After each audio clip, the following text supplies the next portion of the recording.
Hai semua, Assalamualaikum. Nama saya Nurul Ansanisha binti Muhammad Azahar, bernombor ID AM2412017414. Untuk tugasan ini, saya memilih kuliah 3 senario 2 yang bertajuk Ali dalam Gelap Mencari Cahaya. Melalui senario ini, kita boleh melihat bagaimana pemikiran logik membantu seseorang membuat keputusan dan menyelesaikan masalah dalam situasi harian. Jom kita lihat sama-sama. Dalam kuliah 3, kita mempelajari tentang konsep logik. Logik ialah cara berfikir secara rasional dan tersusun untuk membuat kesimpulan yang tepat berdasarkan maklumat yang ada. Dalam topik ini juga, logik biasanya dibahagikan kepada 2 jenis utama, iaitu logik deduktif dan logik induktif. Dalam senario ini, Ali sedang berehat di rumahnya apabila tiba-tiba bekalan elektrik di rumahnya terputus. Akibatnya, rumah menjadi gelap dan lampu suluh yang ingin digunakannya pula tidak dijumpai. Ali cuba mencarinya di dalam laci, namun masih gagal menemuinya. Persoalannya ialah, apakah kaedah yang boleh difikirkan oleh Ali untuk menyelesaikan masalah tersebut?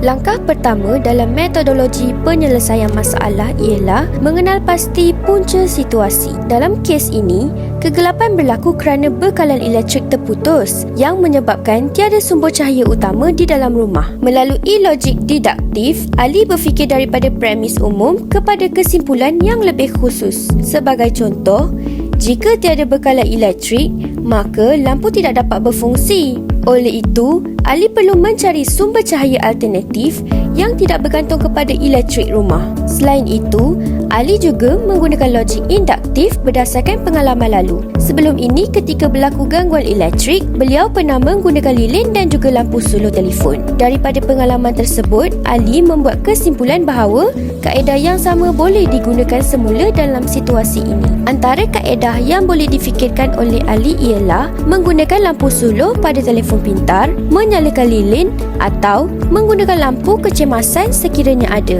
Semua pilihan ini merupakan alternatif sumber cahaya sementara.